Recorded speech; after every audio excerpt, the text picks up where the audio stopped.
Manever I say ma PENDREAM TV. PENDREAM TV there, o see them yopo.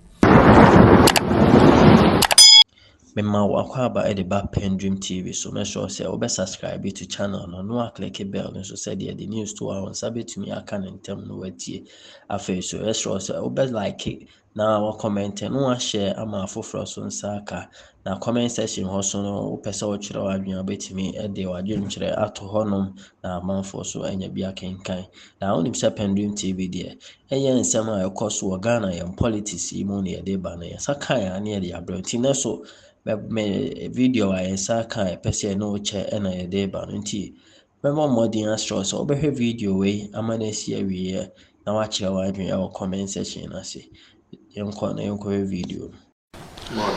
Yes, I can confirm to you this morning that at exactly 8 a.m. the Commission on Human Rights and Administrative Justice has been this morning petitioned.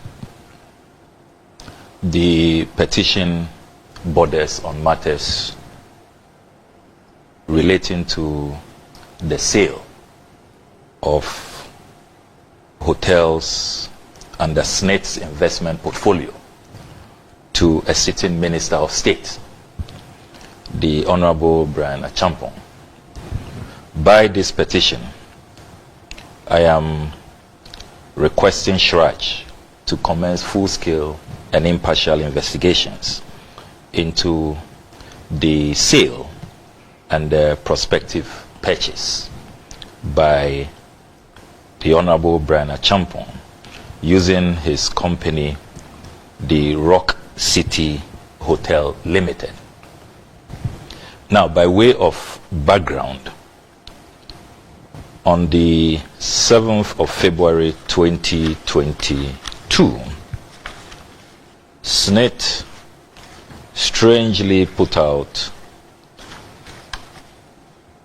this notice with the caption, "Sourcing for Strategic Partners, International Competitive Tendering, Project Number GR/SNIT/CS/0001/2022. Request for expression of interest for investment in SSNIT-owned enterprises in Ghana." The notice stated in very clear terms that the hotels under SSNIT's investment portfolio, 60% shares were going to be divested, and the transaction features are as follows: opportunity to acquire, control, and set strategic direction, opportunity to partner with the largest non-bank financial institution in Ghana. The hotels listed in this notice are the Labadi Beach Hotel, La Palm Royal Beach Resort, Elmina Beach Resort, Ridge Royal Hotel, the Buzia Beach Resort, and the Trust Lodge Hotel. So six in all. So this was in 2022. After this notice, there were rumors that the whole procurement arrangement was being cooked for one person.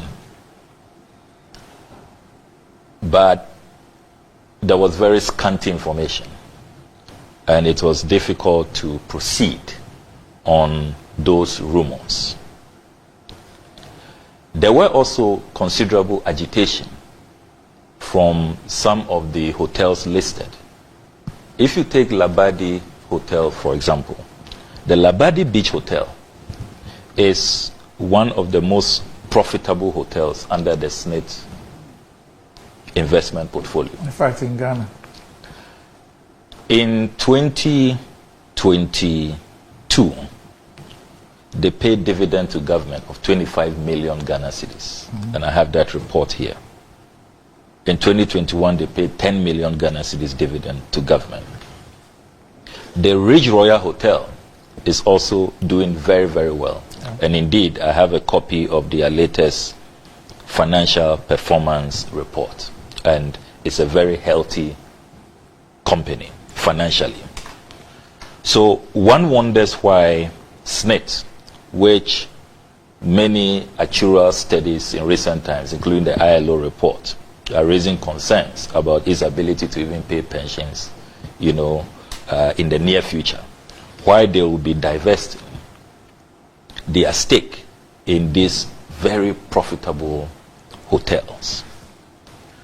So we have been digging and trying to get the needed documentation, what you may call the smoking gun, so that we can proceed on concrete basis and not just on rumors.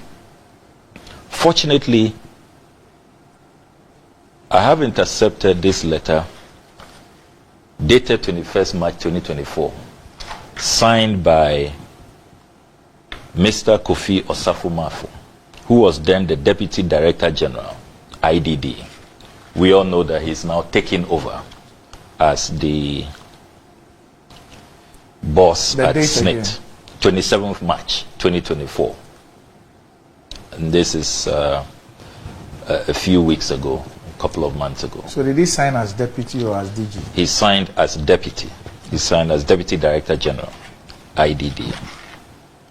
And this letter is addressed to the board chairman, Ridge Royal Hotel, Cape Coast, Ghana.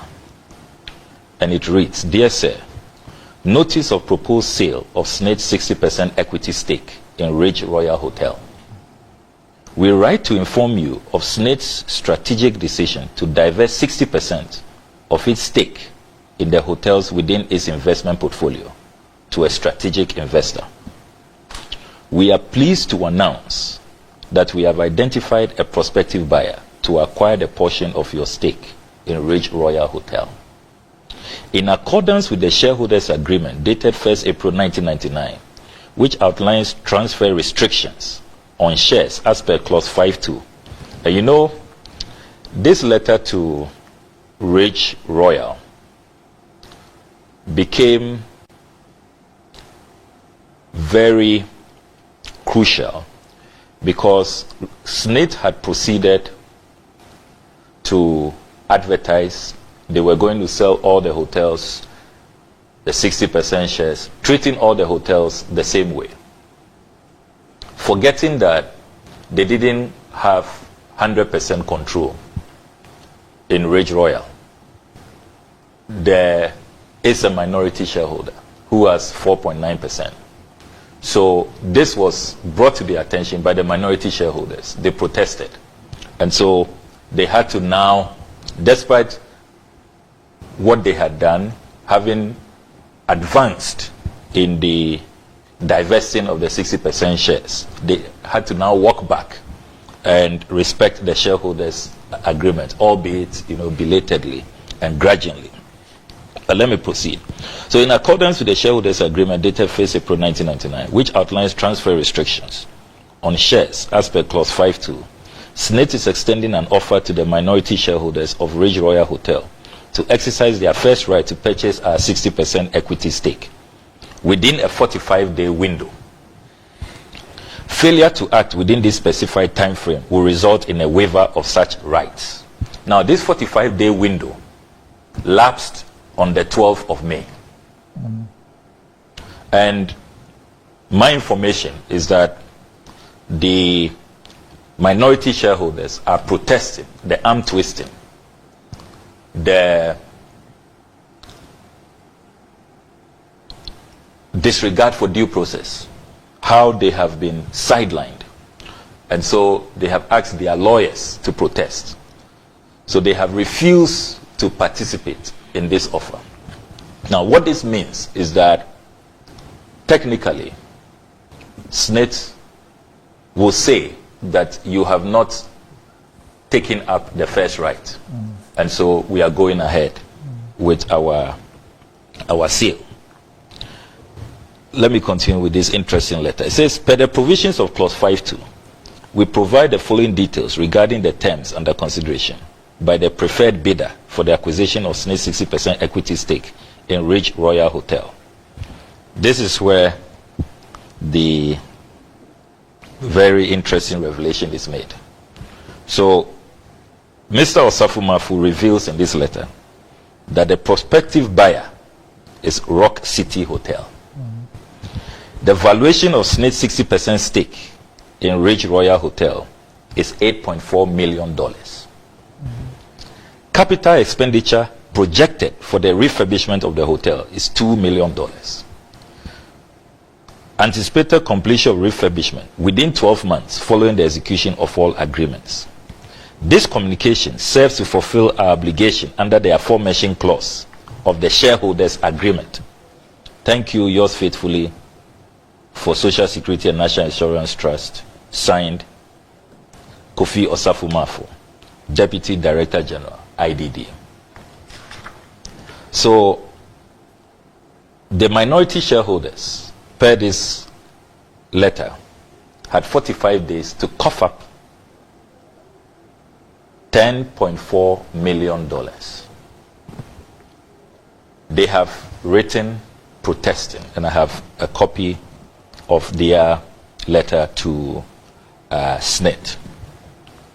But you see, Doc, fundamentally, I have always maintained that it is unethical, it is wrong, it is immoral for ministers of state, for public officials to participate in the sale of state assets. It's wrong. Because you see, such a major decision will clearly go to cabinet. There will be cabinet discussions. You are sitting in cabinet as a minister, you have all of this insider information, and then you are participating in the purchase. How can there be fair competition? How can people, members of the general public, fairly compete with a powerful cabinet minister sitting in cabinet, privy to all of these discussions, all of these insider matters? How can they compete with him? That's number one.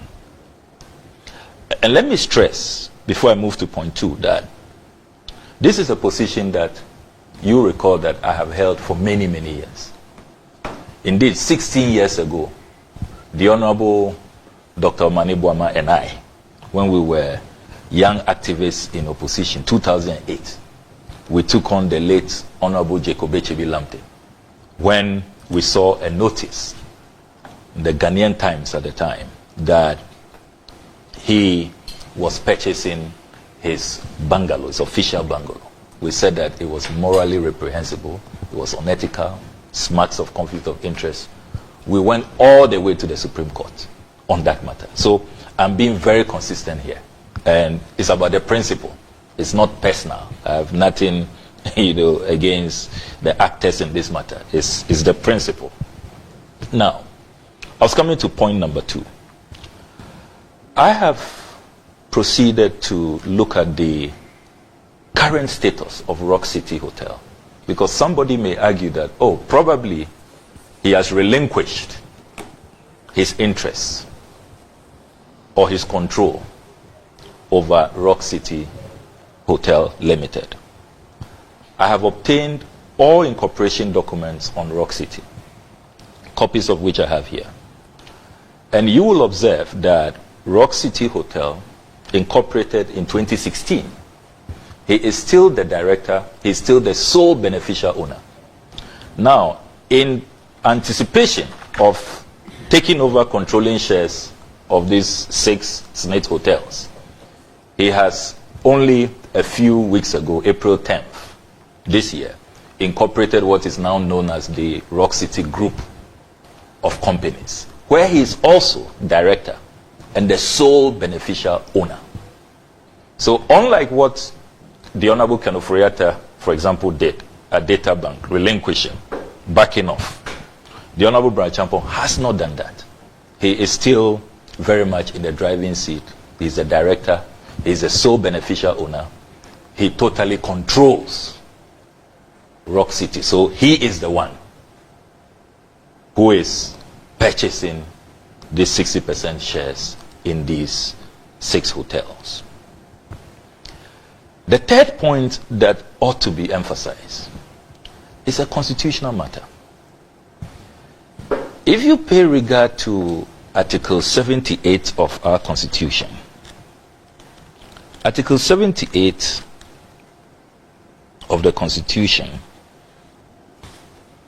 78(3), provides that a minister of state shall not hold any other office of profit or emolument, whether private or public, and whether directly or indirectly, unless otherwise permitted by the Speaker, acting on the recommendations of a committee of Parliament, on the ground of A, that holding that office would not prejudice the work of a minister, and B, that no conflict of interest arises or would arise as a result of the minister holding that office. So Article 78(3) is very clear. When you come to Article 98(2) of our Constitution, so 78(3) deals with ministers, 98(2) deals with MPs.